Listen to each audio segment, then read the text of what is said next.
అండి, good evening. Welcome to నవల హృదయం. ఈరోజు వసంత శిశిరం కథ నెక్స్ట్ పార్ట్ చూసేద్దాం. కథలోకి వెళ్ళిపోదాం రండి. ఏది ఏమైనా సరే ఇవాళ వసంత్ గారి కోపం పోగొట్టాల్సిందే అని నిర్ణయించుకొని అందుకు తగిన ఏర్పాట్లు చేసుకుంటుంది శిశిర. అతడు తనను చూసి కూడా పట్టించుకోకుండా వెళుతుంటే ధైర్యం చేసి క్షమాపణ అడుగుతుంది. ఆమె కన్నీళ్లు తుడిచిన వసంత్ మొదట్లో ఆమెను సౌమ్యంగా ప్రశ్నించినప్పటికీ వారి సంభాషణ పెరిగే కొద్దీ కోపం తెచ్చుకున్నాడు. ఆఫీస్ వ్యవహారాలు చెప్పలేదు సరే, మరి వ్యక్తిగత సమస్యలు ఎందుకు చెప్పలేదు అని అడిగిన అతడి ప్రశ్నకు ఆమె అయోమయంగా చూసింది. బ్యూటీ గార్జియస్ అంటుంటే సమస్యలా తెలియలేదా అని అతడు కోపంగా అడిగిన ప్రశ్నకు గతుక్కుమంది శిశిర. ఆ మాటలు తనతో అన్నది నిశాంత్. అంటే నిశాంత్ గురించి వసంత్కు తెలిసిపోయిందా? అందుకే అతడిలా అడుగుతున్నాడా?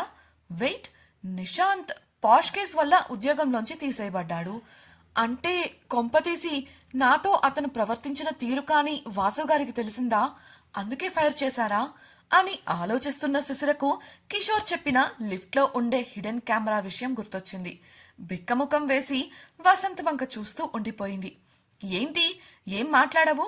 నిశాంత్ సంగతి నాకెలా తెలిసిందా అనా, లేక ఈ విషయం నాకు తెలియకూడదు అనుకున్నావా? గంభీరంగా అడిగాడు వసంత్. అది అంటే మీరు తనను ఫైర్ చేసింది నా వలనేనా? తడబడుతూ అడిగింది శిశిర. ఆమెకు చాలా భయంగా ఉంది ఆ విషయం దాచినందుకు వసంత్ ఏమంటాడో అని. ఏ, ఉద్యోగంలో నుంచి తీయకుండా నెత్తిన పెట్టుకోవాలా? అసలు వాడెవడు నా పెళ్ళాం చేయి పట్టుకోవడానికి? ఈడియట్! అయినా ముందే నాతో చెబితే ఇంతదాకా వచ్చేది కాదు కదా. కోపంగా అరిచాడు వసంత్. చెబితే వింటాడు అనుకున్నాను, కానీ అలా చేస్తాడని అస్సలు ఊహించలేదు. కానీ తప్పించుకున్నాను కదా, బింకంగా చెప్పింది శిశిర. అతడు ఆమె వంక సీరియస్గా చూడటంతో చూపు వాల్చేసింది. ఇంకెప్పుడు ఇలా చెయ్యను వాసు గారు. నాకు ఏ చిన్న ప్రాబ్లం వచ్చినా మీతో చెబుతాను. ఇంక కోపడకండి. జంకుతూ ఓరకంట తల ఎత్తి అతని వంక చూస్తూ చెప్పింది శిశిర. ఆ క్షణం ఆమె ఒక చిన్న పిల్లలా కనిపించింది వసంత్కు. ఇలా కూర్చో. ఆవేశం తగ్గించుకొని శాంతంగా చెబుతూ ఆమెను మంచంపై కూర్చోబెట్టుకున్నాడు వసంత్. ఆమె ముంగురులను సరిచేస్తూ, నీకు ఇదివరకే చెప్పాను శిశిరా, నేను నీ భర్తను. నీకేదైనా కావాలంటే నువ్వు మొదటగా రావాల్సింది నా దగ్గరకు.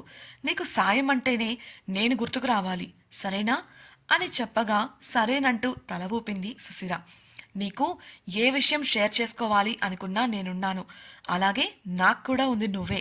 నా టెన్షన్స్ నీతో పంచుకోవాలని ఉంది. నాకు నీ అవసరం ఉంది శిశిర, కానీ నువ్వందుకు ఇంకా సిద్ధంగా లేవు. నువ్వు చాలా నేర్చుకోవాలి, చాలా మారాలి. అప్పుడే నేను కాస్త ప్రశాంతంగా ఉండగలను. నువ్వు నా గురించి, నేను చేసే పని గురించి చాలా తెలుసుకోవాలి. నన్ను అర్థం చేసుకోవడానికి ప్రయత్నించు.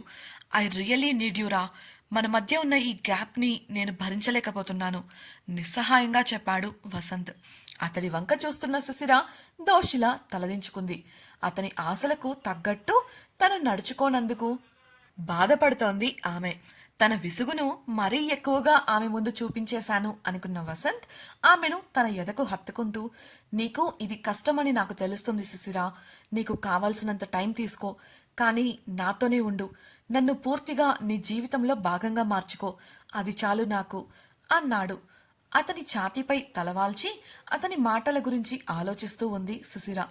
అలా కొంత సమయం గడవగా వసంత్ మాట్లాడుతూ, ఇందాక ఆఫీస్లో నువ్వు చేసిన పనికి ఎంత కోపం వచ్చిందో తెలుసా? నీతో అస్సలు మాట్లాడకూడదనుకున్నాను అని వసంత్ అనగా డీలా పడిపోయింది శిశిర. కానీ నీ మెసేజ్ చూశాకే నాకు నీ సిచ్యువేషన్ అర్థమైంది. నా కోసం నువ్వు ఇలా చేయడం నాకు చాలా సంతోషంగా ఉంది. థ్యాంక్ యూ సో మచ్ శిశిర. ఇంతకుముందు మన మధ్య ఇలా ఏదైనా జరిగితే ఇలా ఎదురుపడి మాట్లాడేదానివి కాదు, పారిపోవాలని చూసేదానివి. కానీ ఇవాళ నాతో మాట్లాడి సమస్యను పరిష్కరించుకోవాలని చూసావు. ఇదే నీలో పెద్ద మార్పు. మన మధ్య భవిష్యత్తులో ఎటువంటి సమస్యలు వచ్చినా ఇలానే కూర్చొని మాట్లాడుకోవాలి. తిట్టుకున్నా, గొడవలు పడినా ఆ కొద్దిసేపే అవ్వాలి. అలిగి నన్ను దూరం పెట్టకూడదు అనుభూతితో చెప్పాడు వసంత్. అతడి కౌగిలిలో ఉన్న శిశిరకు ఆ మాటలకు సంతోషం కలగగా ఆమె పెదవులపై నవ్వు విరిసింది. ఇంతలో వసంత్ పొట్టలోని ఆత్మారాముడు కేకలు వేయడంతో అతని ఛాతీపై ఉన్న శిశిరకు అది వినపడి లేచి కూర్చుంది. ఇదేంటి, మీరు ఇవాళ భోజనం చేయలేదా?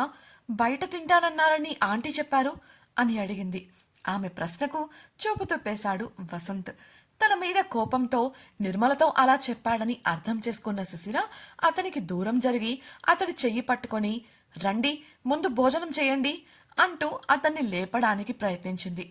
ఆమెలో వచ్చిన ఈ మార్పుకు, ఆమె తీసుకుంటున్న ఈ చొరవకు వసంత్ మనసు ఉప్పొంగిపోయింది.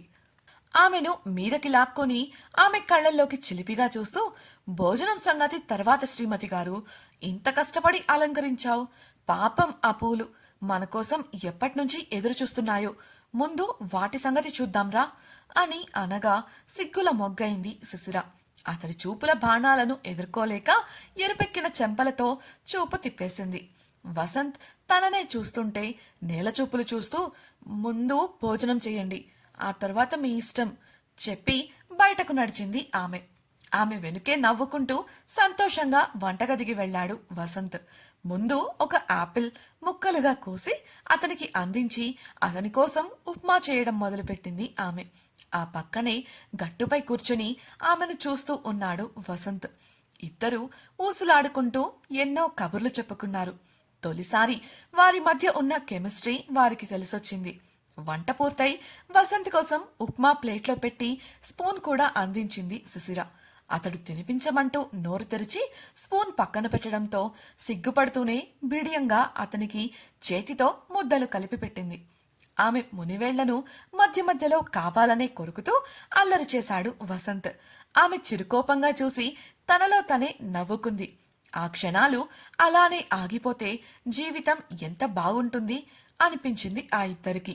శిశిరలో తన ఈ ప్రవర్తనకు తనకే నమ్మశక్యంగా లేదు. కాని ఇది వాస్తవం. అతడి కోసం తాను ఇంతలా చేస్తోంది. అలాగే అతనితో మాట్లాడాక ఆమె మనసు దూది పింజలా తేలిపోతోంది. గదికి వెళ్ళాక ఆమెను లాగి తన ఒడిలో కూర్చోపెట్టుకున్నాడు వసంత్. శిశిర సిగ్గుతో ముడుచుకుపోయి కూర్చుంటే ఆమె వంక చిలిపిగా చూశాడు. శిశిర ఏంటి అన్నట్లు అయోమయంగా చూస్తుంటే, కోపం తెప్పించింది నువ్వే, ఈ ఏర్పాట్లు చేసింది నువ్వే, కాబట్టి నువ్వే ఓ మంచి ముద్దుతో మొదలుపెట్టు కన్నుగీటుతో చెప్పాడు. నేనా? ఆహా లేదు, భయపడుతూ తల అడ్డంగా ఊపింది శిశిర. అయితే నీ రూమ్కి వెళ్ళిపో, నేను నిద్రపోవాలి అలిగినట్లే చెప్పాడు వసంత్.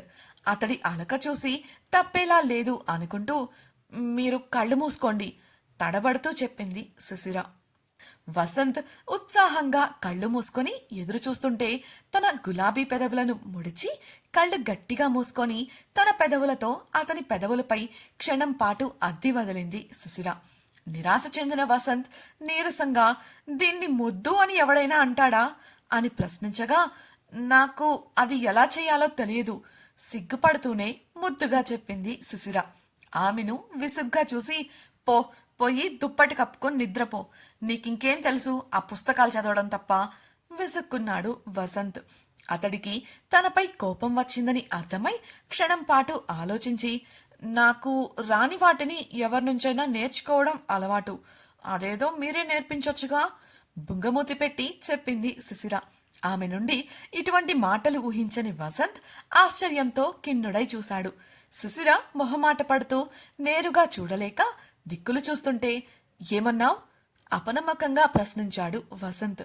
అందుకు శిశిర నేలచూపులు చూస్తూ, నేర్పిస్తే నేర్చుకుంటాను అన్నాను, అందరికీ అన్నీ పుట్టుకతో అంటుండగానే ఆమె స్వరం ఆగిపోయింది. అప్పటికే అతడి పెదవులు ఆమె అధరాలలోని మాధుర్యాన్ని రుచి చూస్తున్నాయి. అతడి చేతులు ఆమె నాజూకైన నడుము చుట్టూ చేరి ఆమెను తనకేసి అదుముకున్నాయి. ముందు ఉలిక్కి పడినప్పటికీ కళ్ళు మూసుకొని అతని ముద్దును ఆస్వాదించడం మొదలుపెట్టింది శిశిర. ఆమె సహకారం అతనికి రెట్టింపు ఉత్సాహాన్ని కలిగించగా కొంతసేపటికి వదిలి ఆమె వంక చిలిపిగా చూస్తూ తన పెదవికి అంటిన ఎంగిలిని తుడుచుకున్నాడు వసంత్. ఇప్పుడు నీ టర్న్ అని అతను అనగా ఏంటన్నట్లు చూసింది ఆమె. అదే నేర్పమన్నావు కదా, నేర్పించాను, ఇక నువ్వు ప్రాక్టీస్ చేయడమే ఆలస్యం అల్లరి నిండిన కళ్లతో చూస్తూ చెప్పగా ఉసూరు మంది శిశిర. కొంచెం ముగ్గులోకి దించితే మిగతాది అతడే చూసుకుంటాడు అనుకుంది. ఇక అతడు ఏం చేసినా వదలడు అని అర్థమై సిగ్గును పక్కన పెట్టి ముందుకు వంగి అతడి పెదవులను అందుకుంది. ఆమెలో వచ్చిన ఈ మార్పు అతనికి నమ్మశక్యంగా లేకపోయినప్పటికీ తన కళ్లకు ఎదురుగా జరుగుతోంది చూస్తే నమ్మక తప్పడం లేదు. ఒకవేళ ఇదంతా కలేమో అనుకోవడానికి తనను తానే ఆమెకు కూడా తెలియకుండా గిల్లుకొని చూశాడు. నొప్పి తెలిసి ఇదే వాస్తవం అని తెలుసుకున్నాడు. ఆమె చర్యలతో ఆమె మనసు గెలుచుకున్నానన్న సంతోషం అతడి మనసు నిండా నిండుకుంది. అతడు గాలిలో తేలిపోతున్నట్లు అనుభూతి చెందాడు. మనసు ఆ క్షణమే ఆమెను సొంతం చేసుకోవాలని కాంక్షించింది. మరుక్షణమే ఆమె ఇస్తున్న ముద్దు అతడిదిగా మారగా ఆమెను మంచంపై వాల్చాడు వసంత్. భారంగా ఊపిరి తీసుకుంటున్న ఆమె వంక చూడగా సిగ్గుల మొగ్గవుతూ ముడుచుకుపోయింది శిశిర. ఆమె వ్యతిరేకించకపోవడాన్నే ఆమె సమ్మతిగా భావించి ఆమెపై చేరాడు వసంత్. ముందుగా ఆమె మెడవంపుల్లో ముద్దుల ముద్రలు వేసి ఆ పక్కనే ఉన్న చీర పమిటను నోటితో అందుకున్నాడు. సిగ్గుతో చేతులను ఎదకు అడ్డుపెట్టుకుంటూ శిశిర ముడుచుకుపోతుంటే ఆమెను ఇష్టంగా చూశాడు వసంత్. అప్పుడే పక్కనే డెస్క్ పై ఉన్న అతని ఫోన్ రింగ్ అయింది. స్క్రీన్ పై కనబడుతున్న పేరును చూసిన వసంత్లో క్షణం పాటు చిరాకు కలగగా ఫోన్ కాల్ కట్ చేసి తన నోటిన ఉన్న ఆమె చీర కొంగును పక్కకు వదిలేశాడు. తన్మయత్వం మరియు సిగ్గులలో మునిగిపోయిన శిశిర కళ్ళు మూసుకొని ఉంది. వసంత్ ఆమె నుదుటిపై అదర సంతకం చేసిన మరుక్షణం మళ్లీ ఫోన్ మోగింది. ఈసారి విసుగ్గా ఫోన్ను సైలెంట్లో పడేశాడు వసంత్. అసలే పెళ్లి జరిగిన ఇంతకాలానికి వచ్చిన ఏకాంతమిది. ఇలా భంగం కలగడం ఇష్టం లేదు అతడికి.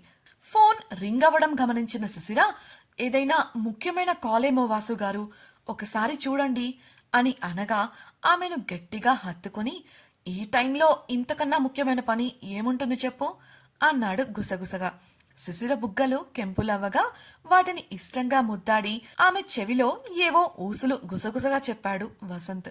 సిగ్గుతో అతని గుండెల్లో తలదాచుకుంది శిశిర. సరిగ్గా అప్పుడే బయట హాల్లో నుండి మొదట ఏవో కేకలు వినిపించాయి. ఆ వెంటనే ఎవరో తమ గది తలుపులను దబదబా బాదారు. ఆ చప్పుడుకు ఉలిక్కిపడి వసంతకు దూరంగా జరిగి తలుపు వంక చూసింది శిశిర. ఇలాంటి సమయంలో ఇలా డిస్టర్బ్ చేస్తున్నందుకు వసంత్కి విసుగుతో పాటు కోపం కూడా వచ్చింది. ఇంతకీ అంతలా తలుపు కొడుతోంది ఎవరు? ఇంత అర్ధరాత్రి వేళ ఇలా తలుపులు కొట్టాల్సిన అవసరం ఎవరికి ఎందుకు వచ్చింది? ఈ వచ్చిన వ్యక్తి వల్ల వారి ఏకాంతానికి భంగం కలుగనుందా? లేదంటే శిశిర వసంత్లు ఈరోజు ఒక్కటవనున్నారా? వసంత్ ఫోన్కు కాల్ చేసింది ఎవరు తెలుసుకోవాలనుకుంటున్నారా? అయితే ఛానల్ను సబ్స్క్రైబ్ చేసి వసంత శిశిరం నెక్స్ట్ పార్ట్ వినేయండి. అలాగే మీకు ఈ వీడియో నచ్చినట్లయితే లైక్ చేసి మీ సన్నిహితులకు షేర్ చేయండి. మీ అభిప్రాయాలను మాతో పంచుకోవడం కోసం కామెంట్ సెక్షన్లో తెలియజేయగలరు. ఇట్లు మీ నవలా హృదయం team. Thank you for listening.